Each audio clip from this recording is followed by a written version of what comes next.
I know you're fond of a lobster. Let not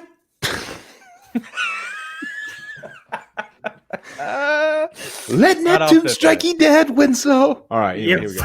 Yeah, bots. All right, here we go. What's going on, guys and gals, and welcome to Good Real Hunting, where we hunt for the good reels. Bert, what the fuck, bro? We're just now getting started. Chris was just laughing. I'm Don't sorry, yell at dude. me. He got me with the goddamn fights. I'm sorry, dude.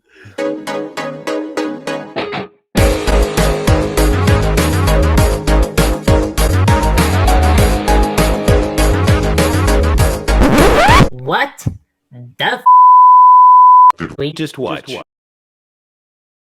What's going on, guys and gals, and welcome to Good Real Hunting. We hunt for the good reels so you don't have to. And welcome to our very first official episode, rather, of WTF Did We Just Watch? We kind of did this a few weeks back with the Green Knight review, but what it's going to be is this, it's going to be a regular segment we do where we just watch something kind of off the walls crazy, and we talk about it. We get our reactions, our live reaction, not live, but our instant reactions for the movie. And it's not necessarily a derogatory term. It's not meaning the movie's bad. It's just meaning that it's a weird one and something strange. Could be something divisive, like in this case. And today we're going to be talking about the movie Saint Maud that just came out. I think it came out 2019 overseas, but it just became available in the United States this year, if I'm not mistaken. And it was written and directed by Rose Glass. Very strange flick. We're going to talk about it here today. And if you're new to our channel, we usually talk spoilers. That's going to be no different today. We're going to be digging into spoilers on this movie. So if you haven't seen it, watch it first and then come check it out, because you're going to be in for a ride, my friends. So it's going to be a good time. We're going to talk about it. Of course, we got the man Brett over here, the Brett man. And then right underneath me here is Chris, if you have not seen them before. If you have a good time on today's video, be sure to like and share it, because we are on that quest of 400 subscribers. We're very close, and we're trying to get that word out. So Brettman over here has to wear a Spider-Man outfit to the movies this December. So please help us with that goal, because I want to see that. Anyway, all that's out of the way, guys. How are we doing today? confused? Oh, yeah. I mean, wait, What? about the movie? Well, what does WTF mean? Does that mean where's the French? It's wild tree flowers. Yeah. Wild tree. Okay. Wicked tater tots and fries. One of my favorite restaurants down on the West Coast. Wicked, actually, I guess that's probably a New England restaurant. Wicked tater tots and fries. You made that up. No, Yeah. no. Yeah. Okay. We take okay. parts. I'm not gonna make you mad after that look, but no. I'm doing okay. I'm gonna be a little weirded out this episode because literally, I don't know what I just watched. Well, we're going to talk about it, man. You watched a good flick, man. What are you talking about? It's just yeah. You We're gonna get watched my the thoughts tale of here. a young lady pleasing the Lord and ascending to heaven. I think that's pretty much what we saw today. Which right? Lord? It's something like that. Anyways, let's get into this thing a little bit, man. Obviously, I overall, just right off the bat, this is a movie I think, definitely check it out, regardless of what's said here today, because it's definitely one of those that's going to be divisive. If you're into the weird A24 stuff, which I have a feeling a lot of their movies is going to be a part of this segment, but if you're into their stuff, I think this is going to be something that's going to quite interest you, and it's going to be that classic A24 split, and that's where we're at here today. But I mean, let's get into this damn thing, man. It's got like the Kingpin has the 7-10 split. We got the old A24 split. That's what it is, man. Let's talk about it, man. What do you guys think about it, man? Right off the bat, right off the shoot. Dude, I'm gonna go because I think Bert is still in his head about this one. Man, I really enjoyed this one. I was the first of the three of us to watch it, and I saw the trailer a long time ago. I think because it wasn't this one that got delayed a little bit. I feel like this one maybe Yeah, not. it's supposed to come out in 2020, but it got pushed back, and I believe it got released on March I believe it's February or March, I believe, of 2021 that it got released in theaters for a short time, I believe. But yeah, it wasn't there very long. I don't think it got released anywhere here, but so I thought that it was one that had got pushed back because I remember seeing the trailer for this a long time ago. I actually want to think that we saw the trailer for this, and I could be crazy, but I think we saw it when we went to go see Midsommar. You know what? You might not be wrong, man. I something was really oddly familiar about this thing, and I couldn't put a pin on it, you know? And I swear we saw the trailer then. I could be wrong, but it would have made sense because it would have been 2019, I think, when this thing was originally kind of, it might have been dropped in UK in 2019. I'm not sure. I could have sworn it was an early trailer in 2020. It could have been, man. I really don't know. I don't want to say that for certain, but I remember seeing the trailer for it a long time ago. That's the point. Yeah, but beats the point here. But and so but I hadn't seen much outside of that one trailer that played in front of something. I hadn't seen much about it or heard much about it, and then it just kind of popped up on Hulu or Prime, whatever the fuck it was. And I was like, hey, man, this is on there. Let's give it a spin. And I was pleasantly surprised, man. But I dig those kind of psychological horror flicks a little bit, more than I love my slashers, don't get me wrong, but I really love what A24 does with the psychological shit, and this one was a good one. I dug it, man. I do as well, man. I quite enjoyed it. It's very reminiscent of pretty much everything they do, but specifically it's kind of like it's really slow burn, comparable to like Black Coat's Daughter, one of those that came out. It's not some of their movies that it's kind of some of the general audience can get behind and whatnot. And some of them are more like, they're really slow and they're really psychological and there's a lot of moving parts to it. And this, I think in this particular sense is, kind of falls in the latter category. So, but yeah, I really enjoyed it. Obviously, had a good time with it. I thought the lead actress here, what's her name? Chris? Morfydd Clark. Yeah, yep. I'm glad. Because I was worried about the pronunciation there. Morfydd Clark did a really good job in the movie. You were worried about it. I don't think there's really any scenes in the movie. I might be wrong, but I don't think there's any scenes that she's not in. I mean, it's following her. She's our narrator here, and she is. I mean, she pretty much carries the whole movie. I mean, there's no question about it. She's in it the whole time, and she's very captivating. And everything she does is something. I mean, she does some weird shit. But as far as the performance goes, it's very captivating. You can't take the eyes off because she does such a great job of carrying this thing. Can I finally say the title of this segment? If you know what it stands for. I think I do now. What the fuck did I just watch? Seriously, I really don't know what I honestly watched. I could tell you this: it wasn't great. But it wasn't awful. Right in the middle for me there. And as we're having this discussion here, I'll probably give you a better number of where it's at. But I thought the camera shots were really good in this movie. I thought the characters were fine. It did its job. Like for me, it did get me invested into the story, like trying to figure out exactly what's going on. But honestly, I still haven't figured out what the hell went on in this movie, and then kind of just really messed with my mind. I know I'm not the smartest movie viewer in the world, but this one was really like, what in the world? Like literally after this movie was over, I had to put on Space Jam to get this movie out of my head. You had to get a fucking palate cleanser in there. Yeah, do you have a hypothesis about what happened in this movie, or is it just completely? She followed. Some bad crap happened at the hospital that she was working at, or like the caregiver thing. Bad shit happened. Then she went loco. She accidentally praised the wrong Lord, and then she just couldn't handle the heat. Okay, the ending, I think you nailed. I think that's accurate on the end.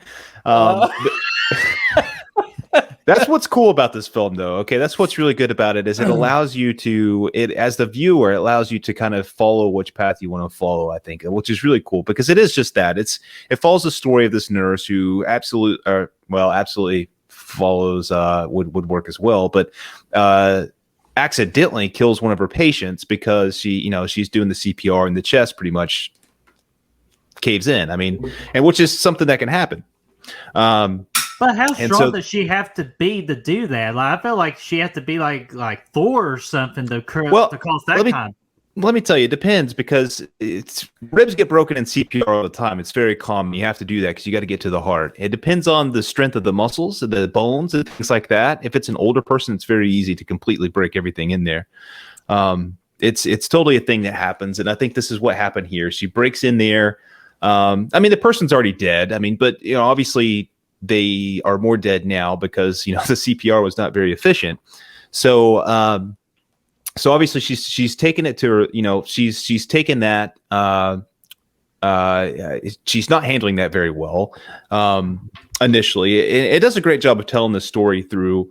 I mean, it's not really necessarily holding your hand through it, but it's showing you through character moments and dialogue with her friend that shows up and things like that. And basically she's not taking that too well initially. She gets into drinking and sleeping around and doing all kinds of stuff like that, and ultimately she decides to kind of reboot her life, and she goes into this nunnery thing and gets really big into religion and goes the nun route. And she's going to continue to try to be that at-home care nurse, where she goes from there. But what I really like about this movie is it's almost, so what I would compare it to Exorcism of Emily Rose. If you've seen that movie, it's kind of battling this religion versus medical thing. And this movie lets you choose your own, kind of outcome. I mean, it doesn't tell you explicitly what happened, although the ending, I think, would really heavily lean in one direction as opposed to the other. But you could either say, she is dealing with this religion thing, and she's whatever Brett said earlier, she's doing that, and she's God is walking her through her life, and there's demons, which is the person that she's watching over, or she's schizophrenic and none of this stuff is actually happening. We're seeing it through her eyes as an unreliable narrator, and she's walking through here, and she's epileptic and she's schizophrenic, and when she's levitating in the air, she's actually having a seizure on the ground from the fireworks outside. And whenever she's seeing this person that she's caring for turn into a demon, that's actually just an illusion. That's a hallucination, if you will. And she actually kills her in cold blood, and she thought she was just killing a demon. That's it. This movie allows you to kind of go that route, and it never tells you for sure which way it is. But again, the ending kind of alludes to it being more of a medical issue. So I think that's really cool. So multiple people can watch the movie and have different vibes from it. They can have different outcomes, if you will. Mm-hmm. Yeah, I got that was a long-winded response. Oh, it's good, dude. I mean, I don't know what else me or Brett could probably say at this point. I mean, fuck. No, I'm kidding. No, I agree, and that's kind of what I was going to say. The same vibe that I got from it. And I really dig that style of presentation where you're kind of presented with a character and you kind of just follow them around, and it's presented in a way that you're not really sure, and you can kind of go either way with it. You're presented something, and then you kind of get to make up your own mind about what the truth is and this, that, and the other. But and was it? I mean, at the very first scene, she's like covered in blood. I didn't think that it was even. Does it say that later on that she was trying to give CPR or something? So yeah, when she's sleeping with that guy that she meets at the bar, and she's on top and really getting in there, she's got her hands on his chest, and she has an hallucination at that point that she pushes her hands through her chest, and then it kind of cuts back to the patient. So that's kind of like, again, it's not really holding your hand through this. It's not telling you specifically everything that's happening. It's telling it in pieces. You get that opening in the hospital room, and then it kind of, you get a little bit of exposition and dialogue from her friend that shows up saying, "Oh, what happened? I can't believe they're still letting you be a nurse." And I'm like, "Oh, well, do you know what happened?" And she's like, "Yeah, of course, but it is what it is." So, and then you have the scene where she's having sex, and then it pushes through the chest, and then she has that hallucination. She thinks she killed that dude for a split second. That's when she kind of gets out. I remember that. Yeah, and so and the whole thing could be that it's just trauma from that one incident, or it could be that she's really been battling some sort of uh, mental affliction her whole life. But I definitely think for me, throughout, I think that there's just so many things that point to we're being presented with something where we're kind of seeing it, like you said, from her, through her eyes, from her point of view, and then then it cuts to reality, like the whole demon thing with the lady that she was supposed to be caring for. I think was a pretty clear hallucination, and then of course at the very end, and she's ascending to heaven, and then we get that split second where obviously she's really just burning alive, and she's actually in complete agony. So I think for me, and I think that it could go both ways. I just think for me, it's very clear that it's just and I think it kind of goes back and forth and makes you guess until that very last scene. For me, that's the way that I felt. And then the very last scene is like, okay, all this was in her head. She's just burning herself alive. But I do want to say, outside of the performances and everything, just completely nailed the atmosphere in this thing, man. I mean, you feel uncomfortable for pretty much the entire thing, and that's really the big thing for me. Where I think this movie really does its job. It's like you just never feel comfortable. There's always like this, just little bit of tension, that just kind of goes throughout, and you're constantly like, what the fuck, and that's what I think it really succeeds and does its job really well. Yeah, Chris just easily marked the big thing for me about this movie. It definitely made me feel uncomfortable from beginning to end. And it's really hard for a movie to really get that to me. And really just what the main thing that gets that for me, it's just, I'm just like iffy when they tackle the religion side of things. Just because for a lot of people, that's a sensitive subject too. And A24 is not shy to making you feel uncomfortable to attack those sensitive issues. And just, it really did for me. I guess that's why I'm really off put with this movie. I guess that's just the best reasoning for that. But this is, again, still a beautifully shot movie. The characters were really good. And let's be honest. Oh! Yeah, with Amanda and Carol. Hey, Amanda's got good taste, but literally and figuratively. But yeah, but I like the beginning with Maud and Amanda, like their chemistry, like they're like forming a friendship and all that. I was really happy for them, and then it just went completely out of left field at the big party. Where Amanda was embarrassing her in front of everybody, and then but yeah, and that's the other thing too. I don't blame Maud for feeling the way she did, just because she went through a very bad situation, and she was just trying to find the best way to cope with that situation. And I just thought again, it was all in her head, for the most of the movie, I thought it was all in her head. And then things started to be like, okay, maybe it's not all in her head. And then that's when we get freaking Keanu Reeves and Constantine, the side of things where Amanda and the demon thing towards the end. And then just, I don't even know what to think anymore at that point. So I was just like, okay, how the hell is this going to end? And then the whole beach thing, and she set herself on fire. Just really. How about those onlookers, man? Can you imagine that some chick just walks down there like, oh, what is this girl doing? Oh, look, she's putting her little blanket down. She's about to have a nice picnic along with everyone else. And then all of a sudden she just starts dousing the gasoline, and you're like, wait a second. She's not gonna, holy shit, she's burning. Reminds me of Little Nicky. We're really burning now. Acetone. I'm surprised no one tried to get water from the ocean and just dump it on her. No, buddy, you just got to let that kind of burn out. Yeah, that one's a tough situation. She didn't use the right sunscreen.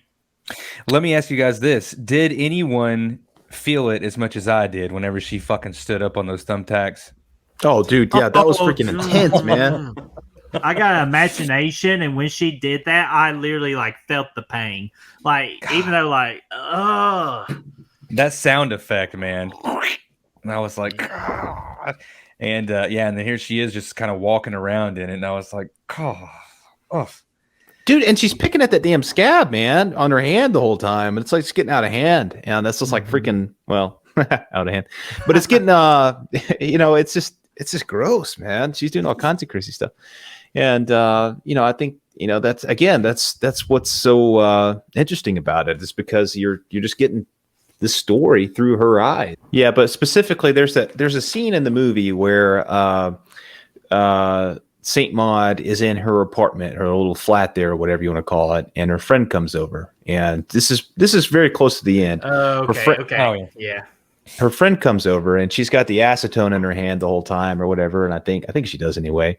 And you're just wondering, like, what the hell is she about to do? Like she's just sitting there looking out the window, being completely silent, and her friend's just like, "Oh, missed you. We should hang out more. I'm sorry I couldn't make it out for that drink the other night," and yada yada yada, and all that stuff. The whole sequence, you're thinking something horrible is going to happen. You're thinking she's going to throw this acetone on her friend, or whatever the case may be, and catch her on fire or whatever, or she's just going to freaking pick up a knife and start butchering her ass or whatever. Because I think she was smoking. Her friend was smoking at the time, so I was thinking the whole time she's going to just douse her and then she's going to explode. But it never happens. You never get that at that point. And I thought that scene was done really well at providing that suspense and tension that you don't see a lot of, in a lot of traditional horror movies. You don't get that. So I think that was great. That was fantastic.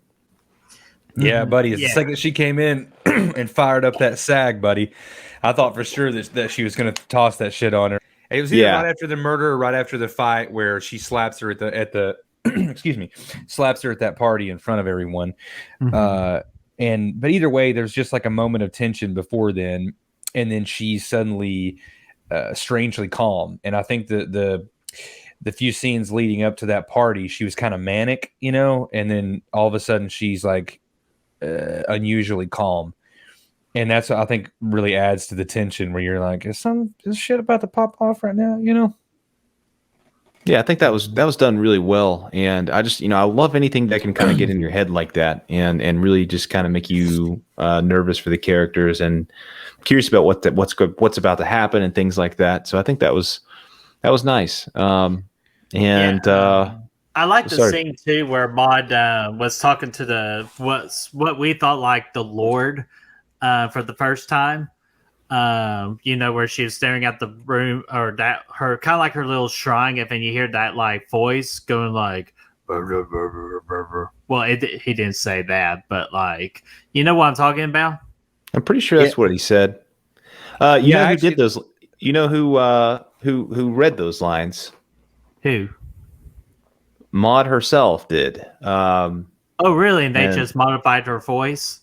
They did, yeah. So she was playing God there as well, so to speak. Oh wow, that's pretty neat. I think the noises you heard might have just been the person vacuuming next door.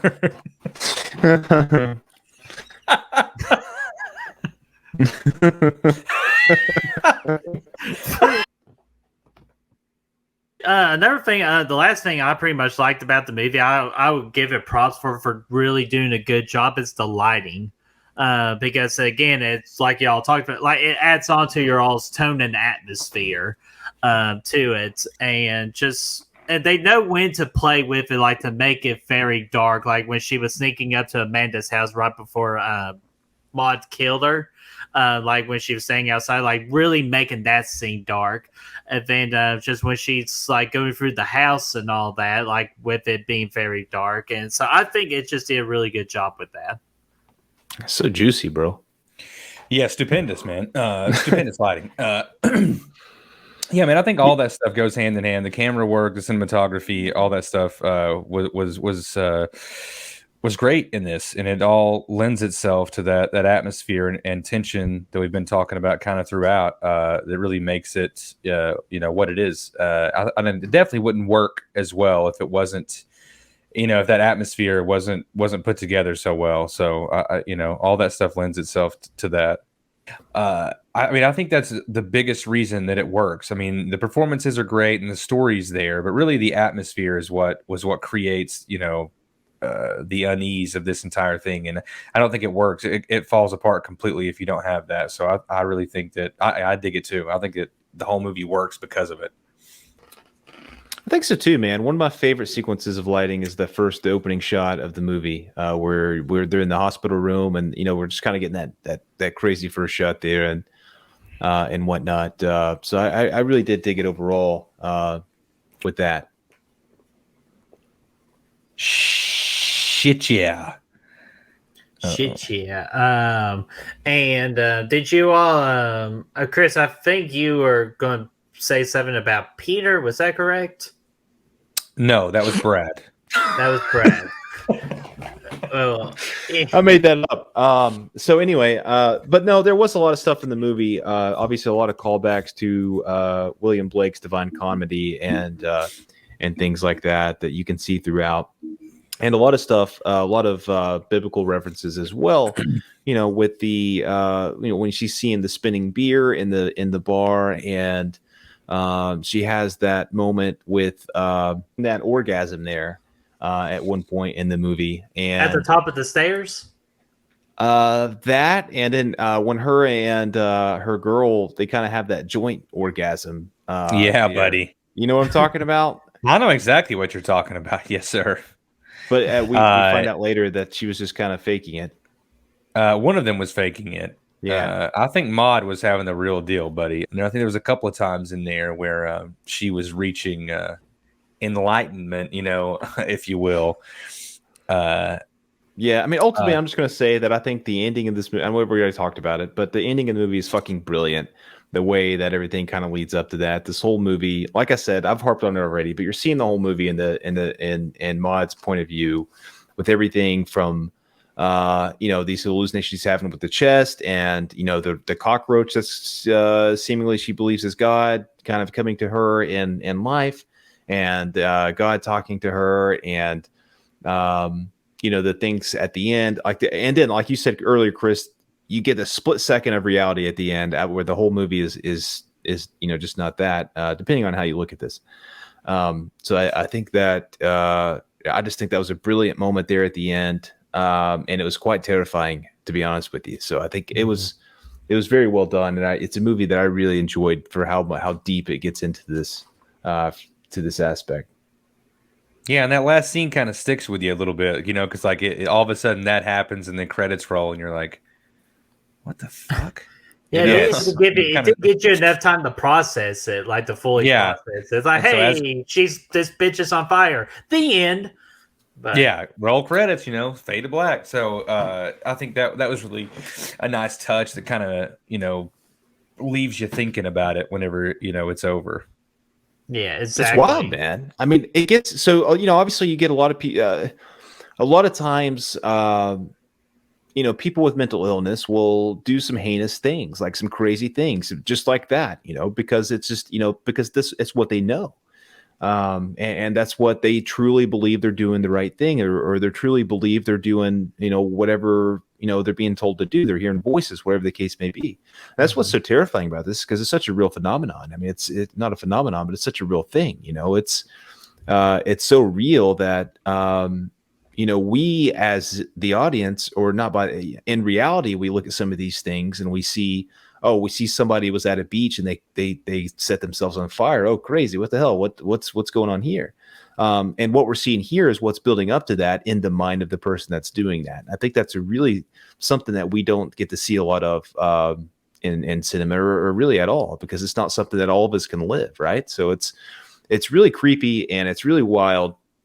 And I think it's a really kind of enlightening thing to show here in this movie, because what we see, and what most of us see, is that split second at the end of the movie. We don't see the hour and 20 minutes that leads up to that. So I think it's really powerful stuff, man. It's a strong message. Yeah, to be fair, the hour and 20 minutes of cinema, but the years of trauma for the person. Right. Yeah, exactly. Yeah. Precisely. Yeah, it's just pretty much what the whole segment of the show is. It's just a one big old WTF. But But I still had good time with it. Just getting your all's insight on it too. I could tell you this. My score is going to rise just a little bit more, and I appreciate for this movie and what A24 tried to do with it. And I tell you, man, I'm starting to like this movie more now. Is it going to rise as much as Charlie Sheen's situation in Scary Movie 3, or is it going to be like more a little bit toned back than that? No, it's going to rise more for when Maud gained her wings. Okay, yeah. Okay. And that's another moment. That's another clue. That's another little moment where you're like, this is what she is experiencing. And it's cool, man. It's really cool. Yeah. It's pure ascension for her. And then, but see reality. Okay, so speaking of which, Bert, let's go ahead and let's dive into those scores. You want to? Sure, I'll start first. Going into this review or this segment, I gave it a 3 out of 5, and that's to me just good old average. But after hearing your all's thoughts and just starting to think about it more, I'm willing to go ahead and let's increase it a little bit more. I'm giving it a 3.5 out of 5. Right on, man. Okay, Rocky Road. Yeah, I really enjoyed it a lot. I like it for what it is. Not a perfect movie by any means, and not something that I would go back to the well and watch over and over again. But definitely enjoyed the hell out of it. So I give it a 4 out of 5. The fear. I'm going to second that as well. I'm going to jump on the 4 train too. That's what I had it here. I think it's in my top 10 for the year so far. Very solid for all the reasons. Somebody put a lot of passion into the script, I think. And again, the main thing is it's not something you're going to rewatch a lot of. Maybe you might watch it again just to pick up on some more clues and things like that, but whatnot. But it's not an enjoyable movie. You're not having fun watching this thing. But it is totally what the fuck at the end. And it's got a message, man. And it's powerful. It's great. Yeah, and definitely don't watch it on a dark day, man. Just don't. Not a very. It's not good. It's not good. But with the 3.5 and the 2 4s, that will be a pretty good trip to the Tosche station to get some good old power converters. But I was going into Tosche station to pick up some power converters. And yeah, man, good times. Let us know what you guys think about it for sure. Yeah, absolutely. So I'm going to go ahead and just take us on home, just like Maud went home, So please, brother, ascend. Yeah, let's set this video ablaze. So, guys, what did you think about our very first episode of WTF with Saint Maud? Did you enjoy this segment?